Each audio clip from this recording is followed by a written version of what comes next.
Go ahead. Good morning, everybody. Last one. The hike down from the top of the Carlsbad Caverns National Park at the natural entrance is about 750 feet, equal to about 75 stories. That is fine and dandy to walk down, I can vouch for that much, and it's worth the walk. However, what happens if you can't use the primary elevators, and you have to walk back up those 75 stories? When a 6-inch motor shaft unexpectedly sheared off in 2015, the main elevators were closed, and the $4 million project didn't start up until 2017. In 1872, America's first national park was established.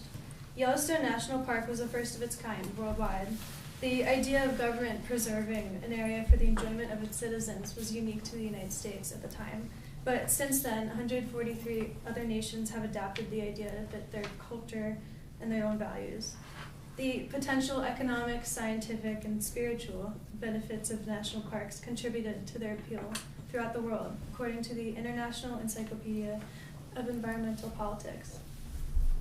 When I was 16 years old, I went on a trip with my grandparents out to Colorado. They had decided that for each of their grandkids' 16th birthdays, we could pick a national park anywhere in the U.S. and go to it. I chose Mesa Verde, first one that comes to everyone's minds. And the week after that trip, I joined my other grandparents as they visited the Petrified Forest, Sunset Crater, and the Grand Canyon. I also tagged along on my cousin's trip to Yellowstone and my brother's trip to Carlsbad Caverns. So,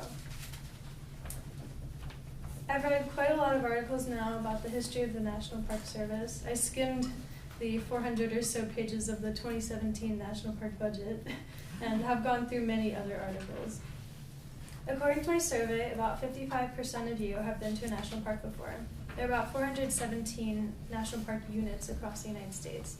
That includes monuments, parks, and preserves. About 60% of you said that protecting and funding national parks should be a bipartisan issue. I personally do believe that all political parties can cooperate in restoring national parks. As Tom Whelan said in his article on The Hill, it is for the good of the public, the economy, and the national park resources. Today, I'll be introducing the Restore Our Parks Act, explaining what it aims to fix and why it is even needed. The Restore Our Parks Act was introduced in Senate on June 28th of this year. The goal is to establish a National Park Service Legacy Restoration Fund, which will address the maintenance backlog of the National Park Service. The National Park's deferred maintenance needs of 2017 totaled nearly $12 billion, according to the Pew Charitable Trust. So how will they fix this backlog?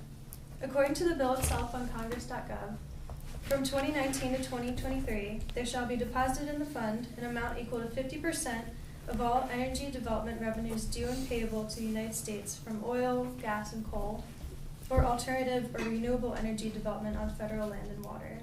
This isn't an immediate solution, but it's one that's necessary and logical to start taking steps to working on it.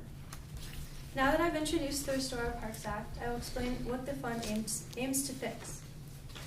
So what all does the National Park Service even have to worry about? Well, let me tell you.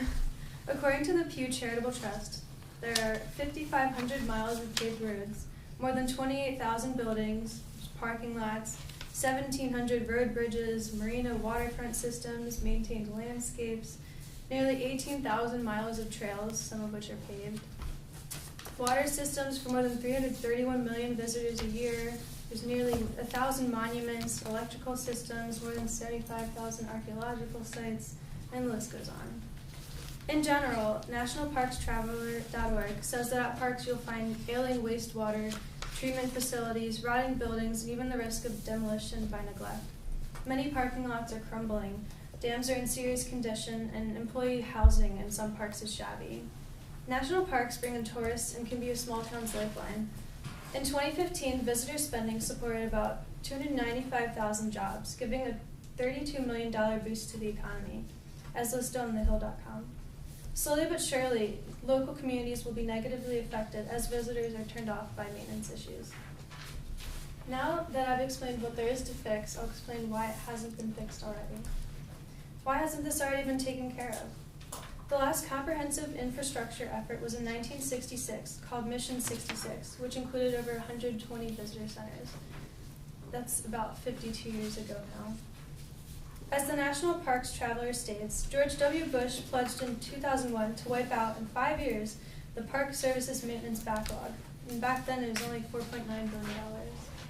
Despite his best efforts and intentions, the maintenance backlog has only risen dramatically. Raising tour costs is not a great option. Parks should be accessible for everyone. In 2017, Jim Steinberg wrote that the National Park Service was considering an increase in fees at 17 of the nation's busiest parks that could nearly triple the cost to get in. They eventually settled for a $3, $5, or $10 price raise, which began in June 2018. It's good to keep in mind that only 117 of the 417 parks actually require an entrance fee anyway. Not everything is as easy as it may seem. While reading the 2017 budget, it was clear to me that the National Park Service is doing everything they can to spend their funds wisely and fix the most important things. The U.S. National Park Service celebrated its 100th anniversary in 2016. The parks can be awe-inspiring, but there's a lot of things required to keep them as accessible and beautiful as they can be. The Restore Our Parks Act is vital to keeping our nation's economy in the future, to helping our nation's economy in the future. Whether you want to visit the Birmingham Civil Rights National Monument or walk in the Sequoia National Park, I think we can all agree that these places are important and deserve to be taken care of fully.